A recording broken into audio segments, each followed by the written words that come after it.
Oke, kembali lagi bersama Talk Driver. Jadi pada kali ini saya akan mereview mobil milik saya sendiri. Mobil milik saya sendiri ini adalah X-Trail T32. Nah, jadi ini adalah X-Trail T32 yang keluaran tahun 2017 atau keluaran yang sekarang ini kedua dari yang baru ya. Jadi kalau sekarang ini sudah ada yang facelift, tapi yang facelift ini cuma beda di grill aja sama beberapa fitur tambahan. Nah, ini punya saya adalah yang tahun 2017 atau generasi setelah T31.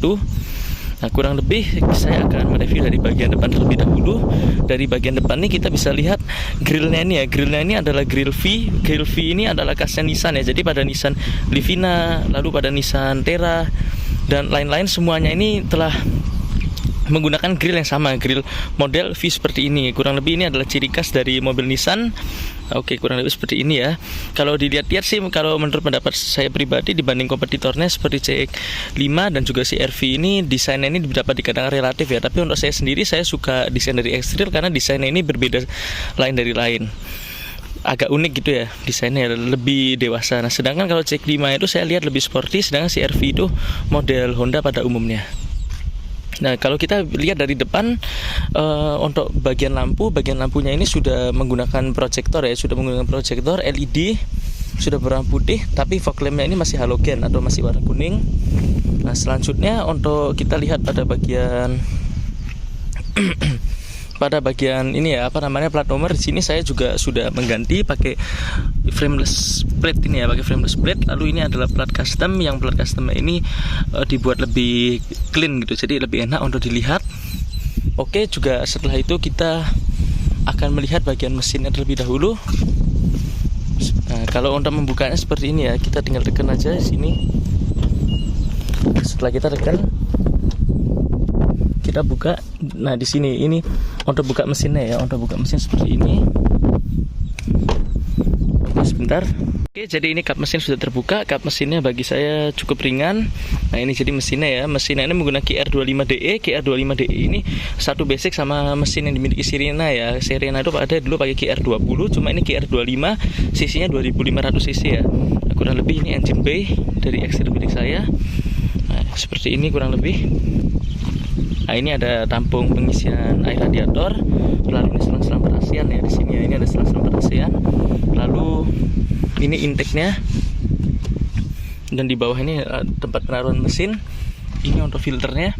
Nah, kurang lebih seperti ini ya. Nah, untuk mesin ini sudah digunakan sejak lama, sudah pada zaman T30 ya. T30 itu X-Trail yang pertama kali keluar ya. Nah, itu sudah pakai KR25DE. Cuma bedanya pada X-Trail zaman dahulu itu ada X-Trail yang pertama kali itu dia pakai AD, sedangkan ini transmisinya transmisi CVT. Nah, kurang lebih pada bagian mesin seperti ini saja yang bisa saya sampaikan.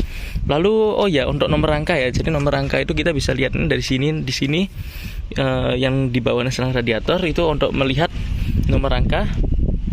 Nomor mesin, sedangkan di sini untuk nomor rangka. Ini nanti bisa dibuka, ada dua pengaitnya. Nah, kurang lebih seperti itu aja untuk bagian mesin.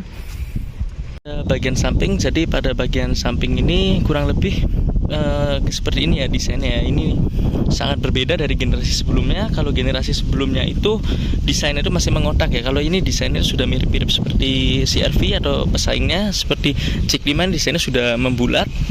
Nah, namun kalau dilihat ya masih cakep gini ya, lebih modern. Nah, oke, kalau kita lihat dari sisi samping ini kurang lebih ya seperti ini. Cuma kalau pada X-Trail milik saya ini velgnya sudah saya ubah pakai merek SSW ya.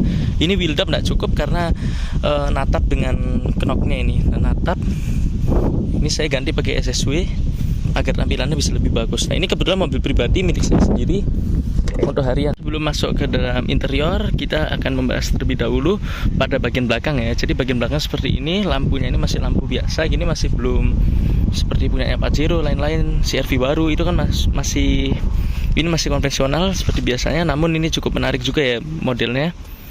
Ya, cukup bagus. Nah, ini kebetulan ya seperti ini, dan di belakang ini sudah ada fitur untuk ini ya, power back door. Power back door seperti ini bisa kita lihat.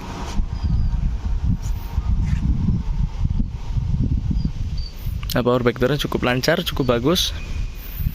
Seperti itu. Untuk menutupnya tinggal kita tekan saja.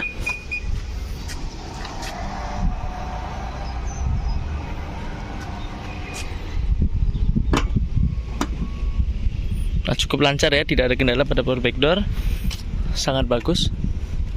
Nah, kita akan membahas pada bagian interior. Pada bagian interior ini, kalau kita lihat ini setirnya ini cukup enak ya dipegangnya, halus. Dan ini sudah bisa ada cruise controlnya. Ini setelan cruise control. Lalu sudah ada audio steering wheel switch di sini, cukup lengkap. Nah, lalu selanjutnya ini joknya ya. Joknya ini jadi joknya X32 ini, sekitar untuk info, ini didesain oleh NASA. Nah, joknya seperti ini, pakai bahan kulit, sangat enak sekali, lembut. Nah, lalu untuk pada bagian sini ada untuk setelan power backdoor. Tulisnya untuk membuka power backdoor, ada untuk mematikan traction control mode eco. Nah, tapi untuk mode eco ini sekedar info aja, kalau tidak terlalu beda ya menurut saya dengan mode performa, jadi lebih baik saya pakai mode biasa aja. Nah, selanjutnya untuk buka, ada yang untuk buka kap mesin, dan yang sebelah adalah untuk membuka tempat bensin. Nah, lalu sini ada 3, ini bukan kopling, tapi yang paling kiri ini untuk remnya ya, jadi untuk hand rem, tapi ini di kaki ya, jadi nggak tahu sebutnya apa. Nah, lalu ini untuk ya seperti biasa untuk rem dan gas. Ini jadi matic, transmisinya transmisi CVT ya, kurang lebih seperti ini untuk bagian depan. Lalu di sini ada tempat untuk itu ya, apa namanya, cover karbon yang saya beli dari China.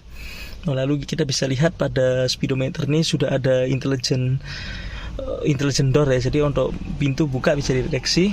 Lalu untuk Android di sini juga bukan Android, tapi ini head unit biasa. Head unit ini sudah double din touchscreen dan sudah lebih gede dari T32 yang generasi awal ya. Yang masih generasi awal tuh layarnya tuh masih terlalu kecil, jadi cukup kurang nyaman. Kalau lihat kamera 360 nggak bisa. Oh yes, jadi ini juga bisa kamera 360 ya pada X-Trail T32. Nah, terus kita juga bisa lihat yang ada pada X-Trail ini juga sudah ada tempat untuk taruh kacamata ya di sini ya. Ini tempat taruh kacamata seperti ini. Oke, lalu untuk di sini kita juga sudah bisa untuk ini ya, ini untuk lampu sudah ada, cukup lengkap. Di sini ada untuk buka kaca spion seperti pada umumnya. Untuk setelannya seperti ini. Untuk bagian yang depan, bagian belakang ada AC di sini. Ini tapi AC-nya double blower kecil aja di sini yang nyambung dari depan gitu ya. Nah, ini kurang lebih untuk bagian belakang seperti ini. Nah, jadi ini cukup luas ya, kalau kita naik ini masih enak gitu, space-nya sangat banyak, dapat dikata nyaman. Oh ya, juga untuk info kalau X-Trail ini 3 seat ya, jadi bukan hanya 2 seat aja gitu. Jadi sampai belakang ada, cuma yang belakang ini cukup tidak manusiawi, terlalu sempit gitu bagi pendapat saya. Ini seat yang saya maksud, seatnya ini sangat kecil sekali di sini. Ini seatnya cuma segini, ini sangat susah ya kalau untuk orang dewasa. Lalu di sini ada tempat untuk taruh barang-barang, ini kayak misalnya barang-barang dongkrak apa lain sebagainya, bisa taruh sini, toolkit ya. Di sini kurang lebih seperti ini aja untuk bagian. Bila kita langsung masuk ke dalam bagian dalam interior mobil atau pada bagian dalam mobil, kurang lebih feelnya seperti ini ya. Jadi ini POV-nya seperti ini kurang lebih. Lalu kalau kita mau nyalain, saya tekan sekali dulu. Ini masih belum nyala ya, saya tekan sekali. Tunggu semua indikator mati kalau saya, agar pembacaan lebih bagus, agar lebih awet untuk ECU. Saya starter. Nah, kurang lebih gambaran seperti ini sih. Sangat keren ya. Jadi untuk mobil yang harganya ini cuma sekitar 200 jutaan, untuk bekasnya ini sangat worth it. Nah, ini kebetulan punya saya dulu dapatnya itu masih 35.000 gitu ya, saya dapat dari teman saya sendiri. Dan sekarang sudah 39.000, ini saya pemakaian selama setahun. Tapi ini mobil tidak saya jual karena ini adalah mobil kesayangan saya. Lalu ini untuk buka spion. Nah, ini kalau kita kunci mobil sendiri nggak bisa buka dia, ini harus ditekan dulu baru bisa buka atau tutup gitu, tergantung kita setelnya. Nah, ini kita nyalakan tip, kurang lebih seperti ini nantinya. Nah, ini ya, ada kamera 360 nya. Lalu ini AC ya.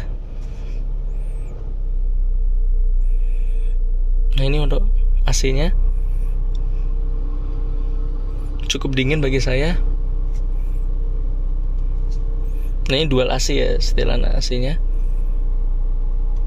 Nah, ini untuk Bluetooth ya, saya bisa pakai Bluetooth. Lalu di sini juga ada radio, ada map, cuma mapnya kurang akurat. Ada untuk cek DVD, USB, AUX juga bisa, SD, wallpaper, setting.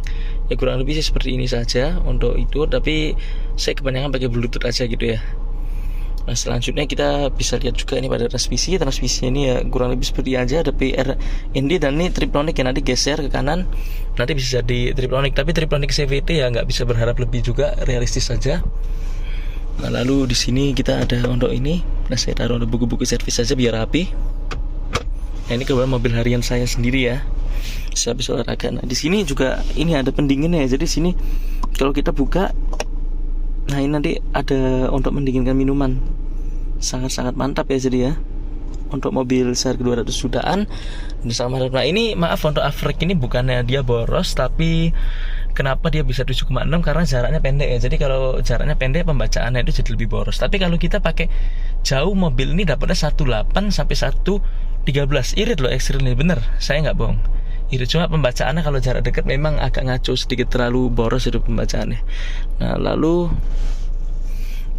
di sini ada, kalau kita lihat belakang ya kurang lebih seperti ini. Terus lalu untuk ini pembukaan, nah ini saya taruh tisu sama masker. Ini ada USB juga, sangat bagus. Nah di sini juga, tapi ini bukan USB ya, ini untuk nyambung ke head unit langsung sama AUX. Nah tapi di sini ada untuk, nah ini kalau misalnya mau pasang-pasang variasi gitu ya, ya sederhana. Nah sini untuk taruh kunci saya taruh sini aja biar lebih enak, tapi opsional aja. Nah ini bahannya sangat solid ya. Kalau kita ketok solid sekali gini dibandingkan dengan kompetitornya. Cuma rattle-nya ini ya cukup ada menurut saya dalam Excel-nya. Jadi bukannya tanpa rattle juga sebenarnya, saya jujur aja dalam menilai kurang lebih seperti itulah. Nah terus ini untuk power window nggak semua otomatis ya, beda kayak C5 semuanya sudah auto, sedangkan ini yang auto cuma satu aja yang di depan. Tapi untuk mobil 200 jutaan ini sangat worth it. Kebetulan saya pakai ini tiap hari dan saya sangat seneng ya. Jadi saya juga kasih aksen karbon tipis-tipis itu agar lebih menarik. Ya oke, kurang lebih review dari saya seperti ini. Maaf apabila ada salah kata. Terima kasih.